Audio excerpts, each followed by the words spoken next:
Jen here with another YA book review for you. This is A Million Junes by Emily Henry, and I really like Emily Henry. I read The Love That Split the World last summer and I gave it 5 stars. It was one of my favorite reads last year, and I was really excited when A Million Junes came out, and it just came out recently, June. So it either came out this month, I think, or like the beginning of this month. And what Emily Henry kind of specializes in is magical realism. And this book is being lauded as like a cross between A Midsummer Night's Dream and like an Alice Hoffman style book. And if you've read The Love That Split the World, it's pretty much in that kind of magical vein. And it's really hard to do a book review for this book without giving away anything that happens. So the book incorporates magic into normal everyday existence, and we have June, who also goes by Jack, and June is an O'Donnell and Saul is an Angert. At least that's how I'm pronouncing it. And these two families completely stay away from each other, and the feuds go back like 4 generations. And so they don't, interact or whatever. And Soul's about 20 and June is like 18.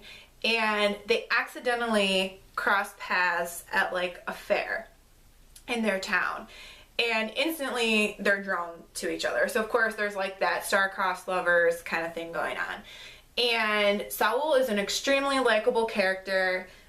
He's intelligent. June is also incredibly intelligent, and then kind of woven throughout the story of these two families having to stay apart and then these two slowly falling in love is this creative writing class that June is taking at school, because she's kind of like a deadbeat sort of senior, like who's just trying to skate by, and her writing for that. And then there's June and Saul trying to figure out, like, why do we have to stay away from each other? Like, why do our families hate each other so much?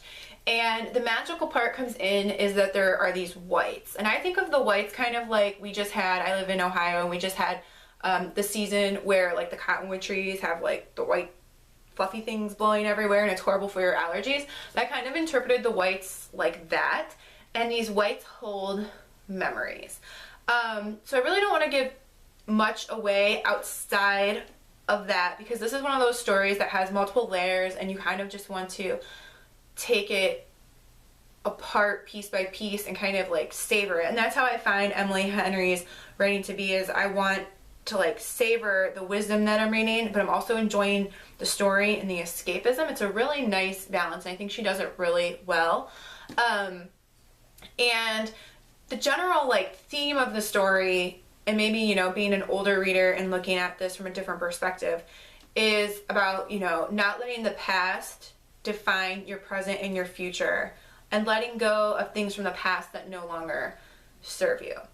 And I think it's a really important message that I hope is not lost on a younger reader, because it's something that I wish that I paid more attention to, and that I try really hard now that I am aware to follow this advice, and I think it's invaluable advice. And this book is just, it's magic. And I'm starting to think Emily Henry herself might be magic, because The Love That Split the World is about parallel worlds that kind of start to overlap, and A Million Junes is kind of about like an other world that overlaps with reality. And she talks about like the thin places between the beyond and here that we might have access to. And I love stuff like that. That kind of stuff is like my favorite. And I think that it's one of the reasons I love The Raven Cycle by Maggie Stiefvater. And I think that if you like The Raven Cycle, or if you like Alice Hoffman, like I've only read, a couple books by Alice Hoffman, Practical Magic being one of them. But if you like that sort of style and that sort of world, then I think you would love A Million Junes. And you should also check out The Love That Split the World. It's a little bit of a thicker book, but that was her debut novel last summer, and it's amazing. And I want more. She creates these characters, and even though they're young and sometimes they can have, little things they do that might be reckless, they're totally realistic and believable characters. And I just enjoy her writing so much that now that I've read her 2 books, she's up there with one of my favorite authors, and I can't wait for whatever she's going to come up with next, because I'm sure it's going to be just as magical. So I know this was a little bit different than my normal book reviews, because I talk more about my feelings and less about what the book is about, but that's because words almost can't describe, in my opinion. And that's what I wrote in my Goodreads review. My Goodreads review also talks more about my feelings and what happened in the book, because I read this book, I've been kind of slugging through some books lately, and I read this book in like 3 days, and usually that's like good for me, I would say. If I'm really no book, I can read it in a day, but you gotta adult sometimes, so I can't spend all day reading all the time, especially when I'm adulting, on my own. So this book is just, it's beautiful. It's a book of the month book as well this month for June. And if you can check it out, I highly suggest you check it out. I know that Emily Henry and Brittany Cavallaro, who wrote the Sherlock Holmes books, are doing a tour together. Unfortunately, they're not coming out to my area. I really wish they would come to Cleveland, because I enjoy both of their works, and I would love to be able, to get some signed books and just to be able to hear them speak. So that's a hope. Maybe they'll do something in the fall or winter, who knows.